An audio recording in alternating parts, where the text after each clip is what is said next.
Isang kapanapanabik na pagtatagpo sa pagitan ng sumisikat na bituin at ng isang buhay na legend ang nakatagdang maganap ngayong March 15 sa Bunta, Yokohama, Japan. Inanunsyo na ng Tekken Promotions ang opisyal na itinakda ang pagharap ni Rico Masoda na may kartara ngayon na 9 wins, 1 loss at 8 knockouts. Parang dating world champion na si Nonito the Filipino Flash Donaire na may kartara ngayon na 43 wins, 9 losses at meron siyang 28 knockouts para sa WBA Bantamweight Eliminator title. Ang laban na ito ay bahagi ng inabangang UNEX Boxing 5 Triple World Championship event.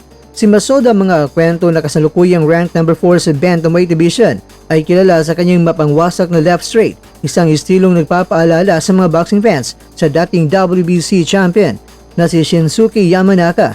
Dahil dito, binansagan siyang successor to the God's Left. Sa isang press conference sa Tokyo, hindi itinago ni Masoda ang kanyang kagalakan. Excited ako, mataas ang inasahan ko sa aking sarili, payag ng 28 anyos sa boksingero. Inamin din ni Masoda na personal niyang pinanood ang huling laban ni Donaire, laban niyan kay Sia Tsutsumi noong Disyembre. Bagamat 43 anyos na ang Pinoy legend, napabilib si Masoda sa liksi nito. Nagulat ako sa kanyang galaw at timing ng suntok.